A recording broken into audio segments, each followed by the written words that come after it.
स्वागत है आप सभी का सीएनबीसी आवाज पर। आप देख रहे हैं स्टॉक 2020 का मुकाबला, और मुकाबला होगा नीरज और मेरे बीच में। और जल्दी से देख लीजिए पिच रिपोर्ट किस तरह के संकेत दे रही है। जब कल भारतीय बाजार बंद हो रहे थे तो हम देख रहे थे डाउ फ्यूचर्स में थोड़ा सा दबाव देखने को मिल रहा था, लेकिन देखिए अमेरिका के बाजारों में हरे निशान के साथ समाप्ति हुई। हालांकि नैस्डैक और S&P आप देखेंगे मामूली सी गिरावट दिखा रहे थे। और आज एशियाई बाजार अगर आप देखें तो एक रिलीफ का दिन नजर आ रहा है, उछाल देखने को मिल रही है। कल बहुत जोर से गिरे थे, ध्यान रखिए जापान का बाजार में कल जोरदार गिरावट देखने को मिल रही थी, तो जितनी गिरे थे कल उसका आधा तो कम से कम इन्होंने भरपाई कर ही ली है। हांगकांग देखिए करीब 100 पॉइंट ऊपर, शंघाई में देखिए हरे निशान के साथ कारोबार हो रहा है। क्या कुछ हुआ नीरज दुनिया भर के बाजारों में ओवरनाइट? देखिए अमेरिकी बाजारों में खास तौर पे ये हुआ कि वहाँ पे जो कि पहले ट्रेड की चिंताएं थी, दिक्कतें थी, कुछ एक बॉडीज़ ने वहाँ पे डेटा दिए कि 10 साल के लो पे ग्लोबल ट्रेड चल रहा है, तो वो स्वाभाविक था क्योंकि अमेरिका और चीन के बीच में बहुत अच्छा ट्रेड हो नहीं रहा है, तो ग्रोथ नहीं दिख रही। लेकिन तमाम बड़ी ब्रोकरेज फर्म्स ने, जो ग्लोबल फर्म गोल्डमैन सैक्स, उन्होंने भरोसा दिलाया कि नहीं, मंदी की स्थिति नहीं है, इतने घबराने की ज़रूरत नहीं है, अभी ठहरिए। फेड की पूल चेयरमैन ने भी कहा कि बहुत ज़्यादा दिक्कत नहीं, रादर आप रेट कट की तरफ बढ़िए, आपको कैपिटल इन्फ्यूज़ करने की ज़रूरत सिस्टम में। तो ये सब पॉजिटिव संकेत थे। तो चूंकि पहले गिर चुका था मार्केट, इसलिए वहाँ से एक अच्छा बाउंस देखने को मिला, इसलिए डाउ जोन्स आप ऊपर देख रहे हैं। तो लेकिन फिर भी ये चिंताएं ज़रूर बनी हुई हैं कि आगे कैसे सेंट्रल बैंक दुनिया भर के बिहेव करते हैं, उस पर नज़र रहेगी। तो इसलिए आप देख रहे हैं मार्केट आप बाउंस दिखाता हुआ दिख रहा है, जो दुनिया भर के बाज़ारों में कमज़ोरी थी। और भारतीय बाज़ारों में नज़र डालें तो यहाँ भी कल काफ़ी कमज़ोरी के बावजूद FIIs ने खरीदारी करी है। 150 करोड़ का उनका फिगर कैश मार्केट में है, ये पॉजिटिव संकेत हैं। तो इसलिए मुझे लगता है कि बाजार में एक दिन की जो गिरावट थी वो थम गई है। अब आज मुझे लगता है बाउंस फिर से आना चाहिए, इसलिए हमने तो बल्लेबाजी फोकस किया है। बिल्कुल, आज तो तेजी का ही दिन है। ग्लास को हाफ भरा हुआ देखिए, हाफ खाली मत देखिए। दुनिया भर के बाजारों में कल बात हो रही थी मंदी की, दिक्कत की, और देखिए ओवरनाइट क्या निकल कर आया। कुछ लोग कह रहे हैं कि अब फेड को रेट कट करने चाहिए, और अगर इस तरह के कोई संकेत मिलते हैं तो ज़बरदस्त तेज़ी दुनिया भर के बाज़ारों में फिर देखने को मिलेगी। जब भी इकॉनमीज़ दिक्कत में होती हैं तो सेंट्रल बैंकर्स हरकत में आते हैं, और ये हमने आपने पहले भी कई बार देखा है। तो जब हमारे यहाँ भी इंडस्ट्रियल प्रोडक्शन के आंकड़े ख़राब आते हैं तो हम और आप क्या बात करते हैं कि RBI को रेट कट करना चाहिए। तो आप सोचिए अगर दुनिया भर में मंदी की बात होगी तो बाकी सारे सेंट्रल बैंकर्स इसको मंदी में जाने से बचाने की कोशिश करेंगे। इसीलिए ग्लास को आधा भरा हुआ देखना चाहिए, और आज तेज़ी का दिन है। और कल हमने ज़रूर मंदी की थी, लेकिन वो काम भी करती हुई नज़र आई। आज लेकिन बल्लेबाजी फुल फॉर्म में हम करेंगे, और हमें लगता है कि बढ़िया तेज़ी PSU स्टॉक्स में देखने को मिल सकती है। कल आपने देखा REC ने किस तरह का प्रदर्शन दिखाया, 10% ऊपर था। PFC 6% ऊपर था। IOC 5.5% ऊपर था। और कल भी हम कह रहे थे अगर ये दुनिया भर की मंदी को अगर आपको प्ले करना है तो फिर आप देखिएगा कच्चे तेल में भी नीचे के स्तर देखने को मिलेंगे, और उसका फ़ायदा ऑयल मार्केटिंग कंपनियों को मिलेगा। ONGC देखिए 5% की रैली दिखा रहा था। तो कल FNO वाले कई स्टॉक्स थे जहां पर जमकर तेजी देखने को मिली, और आज हमें लगता है कि कैश मार्केट के स्टॉक्स आउट परफॉर्म कर सकते हैं। CPSE इंडेक्स देखिए कल करीब 3% की ज़बरदस्त बढ़त के साथ जाकर बंद हुआ है, और यही इकलौता इंडेक्स था जो दरअसल सुबह से लेकर बाजार के बंद होने तक हरे निशान में था। तो चौकीदार शेयर से शुरुआत करते हैं। आज से हम लोगों ने एक जो ओपनर है उसको चौकीदार का दर्जा दिया है, क्योंकि आप देखिए चौकीदार का जो थीम है नीरज वो जमकर चल रहा है पूरे देश में। कई लोगों ने, हमारे जो एक्सपर्ट्स भी हैं, उन्होंने भी अपने नाम के पीछे या आगे कहीं ना कहीं चौकीदार शब्द का इस्तेमाल किया। STC को चौकीदार का दर्जा हमने दिया है। बढ़िया तेजी आज के सत्र में दिखा सकता है। 135 तक के लेवल्स यहाँ पर देखने को मिल सकते हैं। STC, MMTC, इन दोनों स्टॉक्स के ऊपर आपकी नज़र होनी चाहिए। ये हमारे आज के ओपनर स्टॉक्स हैं, आउट परफॉर्म ये कर सकते हैं। और आप देखिए आज अच्छी रैली देखने को मिलेगी, और इन तमाम कंपनियों में फ्लोटिंग स्टॉक काफ़ी कम है।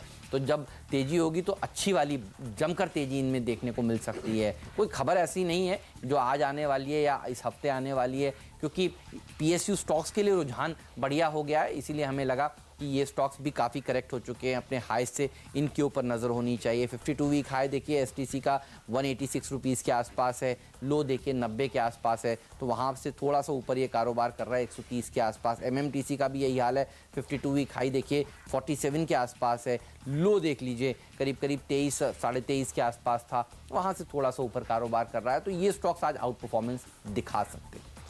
चलिए मेरा जो शुरुआती शेयर है जिसको हम चौकीदार कह रहे हैं वो थोड़ा दिग्गज के साथ शुरू करेंगे, और नेस्ले को हमने लिया इसलिए क्योंकि इनकी जो एनुअल रिपोर्ट है 2018 की, वो बड़ी इंटरेस्टिंग लग रही है। इसमें इन्होंने कहा है कि बहुत सारे नए प्रोडक्ट ये लॉन्च करेंगे। तो किसी भी FMCG कंपनी के लिए दो चीज़ें महत्वपूर्ण होती है कि आपका प्रोडक्ट लाइनअप कितना बढ़िया है, कितने लॉन्चेस करते हैं और आप स्पेंड कितना करते हैं विज्ञापन में। तो उसमें उन्होंने बताया 2018 में इनकी ये स्ट्रेटजी बहुत सक्सेसफुल रही थी। इन्होंने काफ़ी नए प्रोडक्ट लॉन्च किए थे, कई वेरिएंट्स मैगी के लॉन्च किए, उसका फ़ायदा मिला और उन्होंने एक्सपेंसेस खूब किए थे विज्ञापन पे। 19 में भी इनकी लगभग स्ट्रेटजी यही रहने वाली है और इनका ये मानना है कि इस बार भी कम से कम 10 से 12 नए प्रोडक्ट लॉन्च किए जाएंगे और उसका ये लाभ दे सकते हैं। इनके तो पिछली बार विज्ञापन खर्चा 44% तक बढ़ गया था, राइज देखने को मिली थी और ग्रोथ बहुत अच्छी इनको देखने को मिली, 3% उन्होंने अपना मार्जिन इंप्रूव किया था। तो हमें लगता है कि ऐसे स्टॉक ऐसे बाजार में जब थोड़ा सा आपको लग रहा है कि कमज़ोरी दिख रही है बाजार में, तो ये स्टॉक पकड़ने वाले होते हैं जो इन्वेस्टमेंट ग्रेड के भी होते हैं और इसमें आपको इंट्राडे भी पैसे कमाने को मिल जाते हैं। तो नेस्ले इसलिए हमने शुरुआत में रखा है एक मजबूत दमदार शेयर, यहाँ पे खरीदारी कर सकते हैं, 11,000 तक का इसमें लक्ष्य होगा। ICICI प्रू अगला स्टॉक है, इसमें सेल की कॉल है क्योंकि इनका OFS होने वाला है और फ्लोर प्राइस से नीचे मतलब 326-22 के आसपास जो अभी ये ट्रेड कर रहा है वो 300 का फ्लोर प्राइस रखा है, तो काफ़ी गैप है इसमें। तो आपको ट्रेडिंग के लिहाज से आज के लिए यहाँ पे शॉर्ट का मौका मिल जाएगा। अब चूंकि गैप डाउन ही अगर होता तो फिर आप इसको अवॉइड भी कर सकते हैं, लेकिन अदरवाइज इसमें आपको मौका मिलेगा। तो यहाँ पे बेच के चलिए, लक्ष्य 310 का होगा। बार्बन लॉरी, एंड्रू यूल, इन दोनों स्टॉक्स पर भी रखिएगा नजर। यहाँ पर भी एक अच्छी रैली देखने को मिल सकती है। सरकारी कंपनियों के ऊपर आज हम काफ़ी बुलिश हैं और बढ़िया प्रदर्शन देखने को मिल सकता है। देखिए 8 दिनों की ज़बरदस्त तेज़ी के बाद होली से एक दिन पहले थोड़ा सा कंसोलिडेशन और उसके बाद कल के सत्र में थोड़ी सी गिरावट। इससे अच्छी बात ये हुई है कि जो बहुत तेज़ी में आखिरी में लोग आए थे वो थोड़े से हल्के हुए हैं और ये बाज़ार के लिए अच्छा भी होता है। आप देखिए पुट कॉल रेशियो जो बढ़ चुका था वहाँ पर थोड़ी सी नरमी देखने को मिली है। तो बाज़ार आज भागने के लिए तैयार है। कहते हैं हल्का हो तो उड़ने में आसानी होती है, तो हल्के मार्केट्स हों तो फिर ऊपर जाने में देखिए आसानी होती है और आज हम देख रहे हैं कि वही बनेगा मार्केट में। तो अच्छी रैली देखने को मिलेगी, नज़र रखनी चाहिए आपकी बार्बर लॉरी जैसे स्टॉक्स पर। यहाँ पर आउट परफॉर्मेंस बन सकती है, 200 रुपये तक के टारगेट्स के साथ अप्रोच करें। एंड्रू यूल में भी करीब 19.5 रुपये तक के लेवल्स आज के सत्र में बन सकते हैं। अगला स्टॉक है कल्पतरू पावर ट्रांसमिशन और इसको इसलिए लिया है क्योंकि इनकी जो एक स्वीडन की सब्सिडरी वहाँ उसने एक एक्विजिशन किया है, स्वीडन की ही एक ट्रांसमिशन कंपनी है उसको, और ये डील करीब $2.5 करोड़ में हो रही है। इंटरेस्टिंग इसमें यह है कि ये जो कंपनी ने एक्वायर करी है इसके नॉर्वे और स्वीडन दोनों में 3 वर्टिकल में बिजनेस है, जहाँ पे इलेक्ट्रिसिटी नेटवर्क है, सब स्टेशन हैं, ये सब इन्होंने एक्वायर किए हैं। तो इसमें जो इंटरप्रिटेशन ये निकल के आ रहा था, चूँकि उन देशों में तकरीबन इसकी एक तरीके से मोनोपोली है, $7.5 करोड़ की इनकी ऑर्डर बुक है और ये एक्सपेक्टेड है कि शायद और ग्रोथ वहाँ से देखने को मिल सकती है। एक्विजिशन साइज़ बहुत छोटा है लेकिन ग्रोथ अपॉर्चुनिटीज़ बड़ी हैं उन देशों में, तो यहाँ पे खरीदारी की राय बनेगी और इसमें खरीदारी करके आप चल सकते हैं। 450 का इसके लिए टारगेट होगा। और अगला स्टॉक है कजारिया सिरेमिक्स, ये बेच नहीं चला है इसलिए क्योंकि इसके अगले 2 स्टॉक जो बताने वाला हूँ वो भी इसमें स्टोरीज, लेकिन पहले इसको बताता हूँ। देखिए गैस की कीमतें जिसकी वजह से कल ONGC चल रहा था वो ये है कि 1 अप्रैल से गैस की प्राइस बढ़ने वाले हैं, हमेशा 6 महीने में रिव्यू होता है। 12 से 18% की ग्रोथ एक्सपेक्टेड है, लेकिन चूंकि चुनावी मौसम चल रहा है तो इसलिए शायद बहुत स्टीप हाइक न करे, गवर्नमेंट थोड़ा सा नरमी दिखाए, फिर भी 12% से कम की ग्रोथ संभव नहीं है क्योंकि वो आपको इंटरनेशनल पैरिटी लाना ही पड़ेगा। तो वो देखते हुए मैं लगता है कि जो कंपनियां इसका इस्तेमाल करती हैं इंडस्ट्रियल गैस का, उनके लिए थोड़ी सी इनपुट कॉस्ट बढ़ती हुई दिखेगी। तो मोरबी का जो पूरा इलाका है जहाँ पे बहुत सारी सिरेमिक कंपनियां हैं उनके लिए थोड़ी खर्चे बढ़ जाते हैं, तो इसलिए हमें लगता है इसमें थोड़ा शॉर्ट करके चलना चाहिए 545 के टारगेट के साथ। ऑलराइट, नज़र रखिएगा इरकॉन इंटरनेशनल पर, यहाँ पर भी एक अच्छी तेज़ी देखने को मिल सकती है और हमें लगता है कि ये स्टॉक अभी बढ़िया प्रदर्शन दिखाने के लिए बिल्कुल तैयार है। देखिए अब मिड कैप्स में एक अच्छी रौनक देखने को मिलेगी। आपने देखा लार्ज कैप्स में क्या ज़बरदस्त तेज़ी भारतीय बाज़ारों में देखने को मिली, 25,000 करोड़ रुपए के आसपास मार्च के महीने में।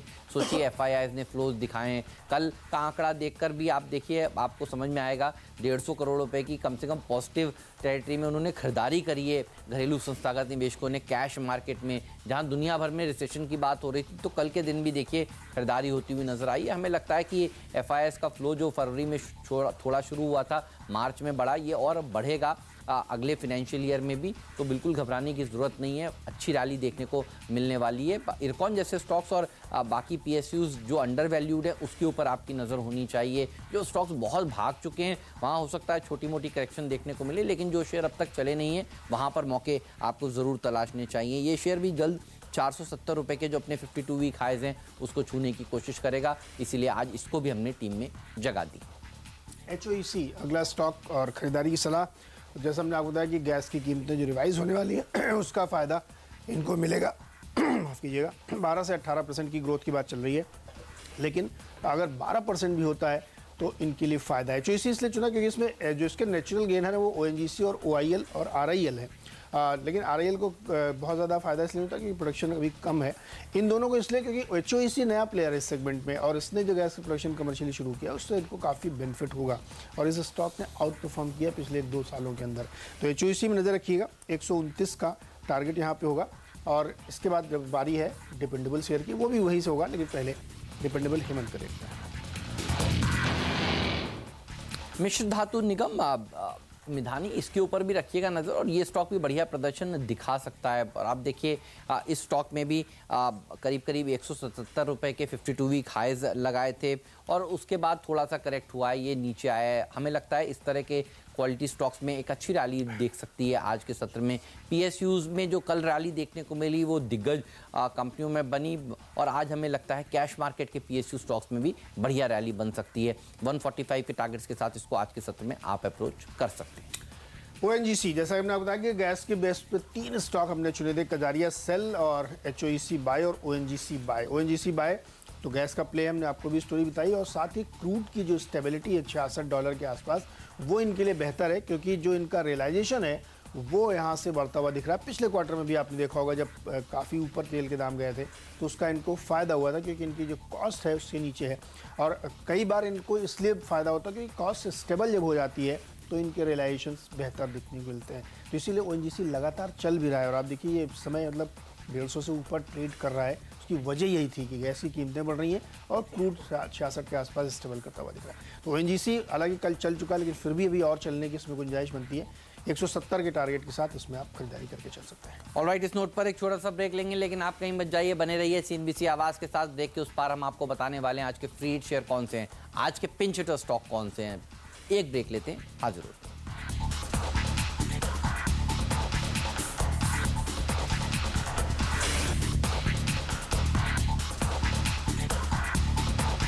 स्वागत है एक बार फिर से आपका और अब बारी है यहाँ पे फ्री हिट और पिंच हिटर स्टॉक्स बताने की। तो फ्री हिट के तौर पे हमने लिया SIS सिक्योरिटीज़ और इसको इसलिए लिया है कि कल स्टीनबर्ग इंडिया इमर्जिंग फंड ने इसमें 0.72% या कह लें 5.25 लाख शेयर इन्होंने खरीदारी करी है NSE में और उसका भाव जो था 830 रुपये के आसपास और भाव वहाँ से 30 रुपये बढ़ गया था। लेकिन हमने इसलिए लिया है क्योंकि जिन फंडों ने इसमें लिया है, बाइंग करी है, वो काफ़ी पॉजिटिव दिख रहा है और बड़ी फंड बाइंग इसमें देखने को मिल रही है। कंपनी बड़ी कंसिस्टेंट परफॉर्मर है। सिक्योरिटी सर्विसेज देती है कॉरपोरेट में या प्राइवेट सोसाइटीज़ में और सबसे बड़ी बात यह है कि इनका जो ऑस्ट्रेलिया का बिजनेस है वो बहुत अच्छा ग्रो कर रहा है और वो लार्जेस्ट एजेंसी है ऑस्ट्रेलिया की है कैश ट्रांजैक्शन की और सिक्योरिटी सर्विसेज की। तो यहाँ पे खरीदारी की जा सकती है 900 रुपये के लक्ष्य के साथ। और पिंच हिटर है SQS BFSI इंडिया। इसमें शुक्रवार को बोर्ड बैठक है जहाँ पे बाईबैक पे रिकॉर्ड डेट और प्राइस फिक्सिंग होगी। इन्होंने जनवरी में एक बार प्राइस दिया था 550 का, लेकिन ये संभावना बताई जा रही है कि वो प्राइस रिवाइज होगा क्योंकि इसमें संभावना कम इनको दिख रही है। तो इस स्टॉक पर नज़र रखिएगा, 550-600 के आसपास का टारगेट इसमें ले सकते हैं। ऑलराइट, और नज़र रखिएगा ड्रेजिंग कॉर्पोरेशन पर। यह है मेरा फ्री हिट स्टॉक और जब टीम में शामिल किया है आप सब जानते हैं बढ़िया तेजी स्टॉक में देखने को मिलती है और आज हमें लगता है किसी तरह का दिन हो सकता है। आपको याद होगा आपकी 4 पोर्ट्स ने मिलकर इनकी हिस्सेदारी खरीदी थी।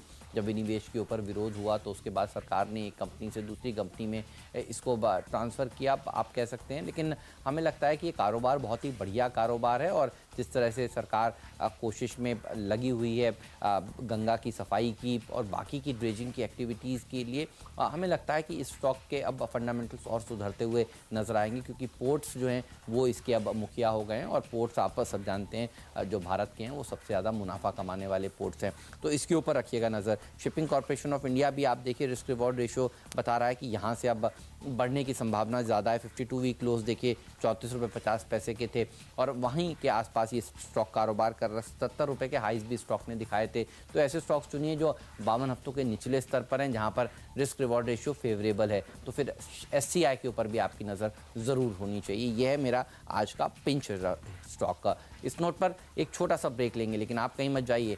ब्रेक के बाद हम आपको बताएंगे आज के पावर प्लेस कौन से हैं और उसके बाद कैप्टन्स चॉइस भी पेश करेंगे। ब्रेक लेते हैं, हाजिर होते हैं।